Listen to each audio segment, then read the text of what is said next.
The following video is one in a series on spiritual resilience training, a non-religious view of personal values and their dynamics with others. The contents reflect a variety of principles and practices of systems theory in relational counseling for team building and family resilience. Although the series is intended to support Army Corps values, each video also encourages the viewer to reflect on their current prominent values in specific situations and to consider what values may be more appropriate to means and results that are honorable and helpful with others. Chaplain Dillard initiates creating and posting these videos. Their contents and YouTube's linked videos do not necessarily reflect specific beliefs, practices, requirements, or endorsements of the Department of Defense, its subordinate organizations, or other groups with which Chaplain Dillard is affiliated. Welcome back. If you haven't seen last week's video, I encourage you to watch that.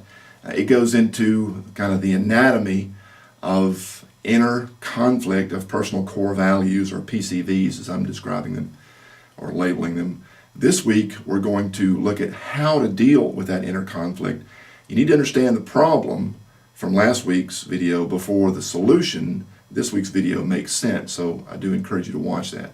Well, let's go ahead and dive in and look at 7 specific ways that you can either mitigate or resolve the inner conflict of personal core values, and then we'll look at an example. First, it can be helpful to think of this process like physical hunger. For example, we all know that we're supposed to go grocery shopping when we're not hungry. And what that means is that we prioritize and we plan our key duties when we are less conflicted. Now, there's always some level of conflict going on because we're human beings. We're not perfect. We're flawed in many, many ways. But there are times of the day when you are typically less conflicted. If you're a morning person, for whatever reason, that might be the best time for you. If it's right after lunch when you've had some time off and you've been able to feed yourself physically and spend some time with people that you enjoy, that time might be good. If it's toward the end of the day when you've had the whole day to kind of resolve problems, that might be a good time. Whenever it's typically good for you and you're typically less conflicted, that's the time to prioritize and plan those major responsibilities that you have that require greater mental focus and energy and thought on what you're doing. We should plan a balanced meal. For example, we should identify multiple PCVs in key relationships and duties, not to get tunnel visioned on one or two things, but to see, for example, if I value control and honesty and intimacy and progress, that I look for those things or other things as well in many of my duties, and don't just assign one value to one duty. That when I come to work, it must just be about progress. It can be about intimacy as well, getting to know people better, letting them get to know me better, having better friendships. It can be about punctuality. It can be about honesty. It can be about many things. And the more things that I'm able to enjoy when I'm at work or at home or leisure time, the more I'll be able to pour myself into it, the clearer my focus will be, the higher my energy will be, the better my productivity will be, because I want to be there seeing many potential benefits in that. Same thing with specific people. If I see those people as opportunities, that relationship as an opportunity to experience many positive values, then I will be able to pour myself into that relationship more readily, with greater focus and energy and zeal and honesty and genuineness. We should wash up before we eat, obviously. That means that we put negatives in perspective and that we are diligent with our dirt. The things that we value that we know are causing some problems in our work, our relationships, that's kind of some grit, there are flies in the ointment, we need to get those things out. Just like hunger, we wouldn't sit down to eat something with nasty hands because we could make ourselves sick. So we need to be willing to look inside and say, what doesn't belong there? I may value it, but it's counterproductive to my relationships and other things in my life. We should ID and feed specific needs, for example, resolving at the source and considering safety and trust in those relationships. Now, what does that mean? Well, physically, if I look and see I've got a vitamin D deficiency, I'm going to look for food to meet a vitamin D deficiency. If I look in my spirit and see that I have issues with control, and those came from a distorted relationship with my brother, then ideally, if that is a safe relationship, and if that is a trusted relationship, reasonably speaking, I need to try to resolve that with my brother, or my sister, or my uncle, or our best friend 20 years ago, whoever that was. If that's where it started, and it really is primarily about that, I need to go there, because that's where the deficiency started, or the distortion in me. And it's within me. There's the problem. The relationship that I need to resolve it with is the venue. They're not the problem. How I received it, or what stuck in me is a problem. Now, that doesn't mean they didn't do anything wrong. But if I go just focused on them, I'm not going to focus on how to fix it in me. I need to work with them and how to make that better in me to get rid of that dirt and get washed up. Snack healthy as needed. For example, to schedule activities soon to enjoy some specific personal core values. If I know that at work I'm not going to experience a great level of intimacy, and I do enjoy intimacy, I value it, but I typically spend short amounts of time with people, or a lot of time in administrative duties, I need to schedule specific times where I can enjoy that so I don't get overly hungry for it. That might be a phone call to my wife once an hour, or a longer one at lunch. It might be a text to my kids. It could be getting on Facebook during my personal time, lunch, when it's not conflicting with work duties. But I need to schedule to make that happen. Otherwise, I go home and I'm craving it, and I get home and I'm hugging on my wife like white on rice, and she needs some personal space, and then I get hurt and mad. So that's not fair to those relationships. I need to snack throughout the day in appropriate ways as would be honorable and helpful. And I need to eat with family, so to speak, to exercise those personal core values with trusted relationships who share similar personal core values. So when we decide how to choose our time with other people, we don't do that randomly.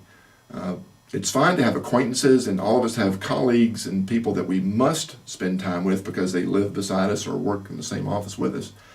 But to choose time needs to be people who have, they're kind of spiritual family. They have the same core values, because that's where we will enjoy eating, feeding those core values and sharing those with others, and really building those so they become stronger and healthier in us. And lastly, we need to watch our portions. Some personal core values are essential, but others are kind of seasonal, and some might even be fattening. Just because we enjoy it or love it or value it doesn't mean we should have it all the time. And we'll get to some of that in a specific example I'll give in a moment. Making sense so far? If not, you may want to pause this and relook it, because I can't really have a conversation with this video. So, all right, let's keep going. Here's an example of 5. It's not the 5. It's not the top 5. It's not my 5. It's just 5 examples. And let's look at how to respond to be present, not past or future. Say, for example, I controlled this morning by rigid loyalty to my physical exercise and being candid with my son before school about his grades and chores. My body and my son are falling in line. I have enjoyed the benefits of candor and control, and I am really focused on them. Now, if you could put yourself in those shoes, that morning I might think that went well for me, but if you read between the lines, some of that probably didn't go so well on my son's side, and later will probably not go well between me and my son, or my wife, who either witnessed it or will hear about it later from my son when he comes home and he's in a bad mood, and she says, "What's going on?" and he tells her how the morning went. So just because I value it doesn't mean that the ways I expressed it are honorable and helpful in that relationship. So to be present, and if you notice it's in the recent past, that's beside the amber there, I'm moving up to the green in the timeline. To be more present and responsible with my personal core values, I may be focused on those, but I text an apology to my son, because he's in school, I can't call him, for rushing in to be short with him right before school. If I'm going to say 10 words to my son because that's all I have time with, because I just spent an hour and a half in the gym and I've got a minute and a half with him. Those 10 words probably shouldn't be criticism as he goes out the door to his responsibilities. So I can text an apology and have a follow-up conversation with him later. I'm still exercising some control. I'm controlling my emotion and my pride, and I'm exercising some candor because I'm being honest that I made a mistake and I value his relationship and I want to restore it. Now I see another opportunity to exercise candor and control in the near future and to be helpful to others. Tomorrow, a major report is due to my boss and I have a movie night with my family. So that's in the near future. How am I going to respond to that? But that's just on the left side of your screen. That's just the benefits of personal core values I'm seeing. There's also losses, threats, and injustices going on in that same morning. Let's take a look. Let's say that my spouse did not care for me and ridiculed me because of how she saw that going this morning. And I apologized, but she didn't show me any mercy. So there's a loss to a sense of mercy, an injustice to a sense of care, but a loss to a sense of mercy. And I'm wondering, is my progress in our marriage being threatened? How can our marriage progress? And you may want to refer back to some earlier videos, and you'll see there that I color-coded all of the emotions and the beliefs and the values. Green for glad, blue for sad, red for mad, and black for bad, meaning fear or guilt, like a person's afraid of the dark. So those things are going on at the same time. So I'm feeling anxious, right? I've suffered loss, threat, and injustice to some of my personal core values, and I'm feeling anxious. But I acknowledge that I brought some of it on myself. I don't give in to the anxiety and start trying to fix everything or control everything or worry about everything. I'm not trying to blame. I'm not trying to hide. I just acknowledge, yes, there's a problem in my personal core values and how I'm handling them, and I need to move forward in ways that are honorable and helpful. So I see another opportunity to exercise care, progress, and mercy to be helpful to others in that same report to my boss in that same family movie night. So what am I going to do? Because I've got on the left side the benefits that tell me, hey, exercise control and candor. But on the right side, the hurts and the angers and the fears that tell me I need to exercise care, progress, and mercy. So what am I going to do? Well, let's take a look.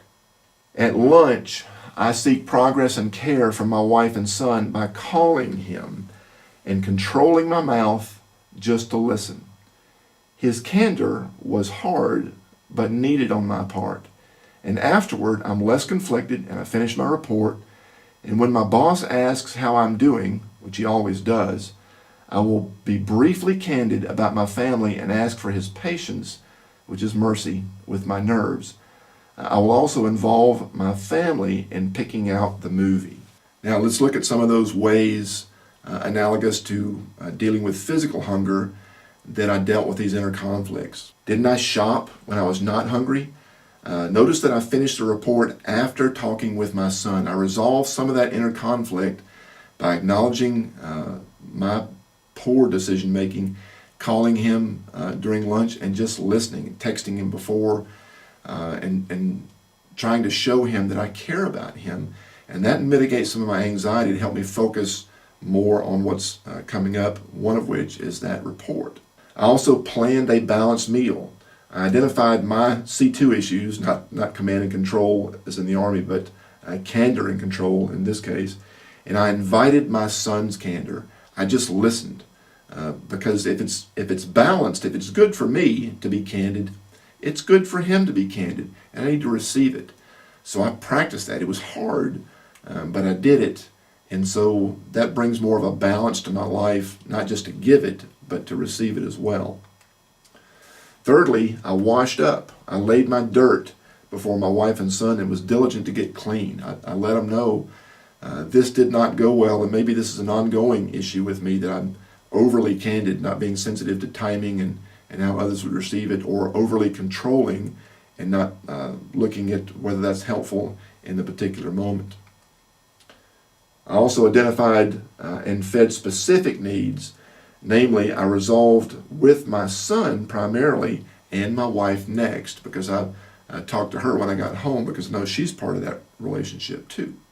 I snacked healthy as needed. I used the report and the movie as helpful venues for my personal core values. I didn't just wait for them to get automatically better, my personal core values or my relationships. I used those venues as opportunities to be candid in helpful ways, to exercise control over my own mouth, not just over others, to look for progress or work for progress, to look for mercy, to be caring toward others, and was intentional in that. And I ate with family. Obviously, I exercised with key relationships of people who shared my values. My boss obviously values progress. He wants a report. He values candor. He wants to know the truth. So I gave him the truth, but a little bit. He doesn't want to hear my life story with my family, but I let him know I'm not on my A game today. I appreciate your patience with me.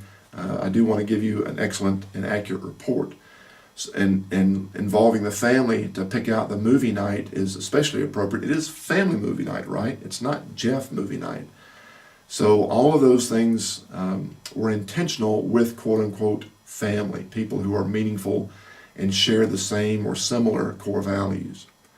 And lastly, I watched my portions, because care is always essential, just like some food groups. But progress is kind of seasonal. We don't always make progress, and control is downright fattening. If we try to have too much of it, it's counterproductive. So that's just one example of ways to work through inner conflicts.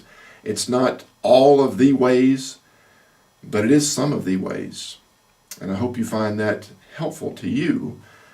Tune in next week and we'll take a look at competing values in other relationships, or among us in competing duties and responsibilities. And I hope you'll tune in to us then. At the release date of this video, I am stationed with Research, Development, and Engineering Command, RDECOM, at Aberdeen Proving Ground, Maryland. Because the majority of our personnel are in this area, I spend most of my time here. I do, however, travel to our distant units based on command priorities and budget. I place these videos on YouTube for broad visibility to Army personnel and their families, but I hope the videos will be helpful to others too. If you are assigned to RDECOM and want to request specific topics by video, training on site or by VTC, or confidential counseling on site or by secure webcam, you can contact me at jeffrey.d.dillard.mil@mail.mil.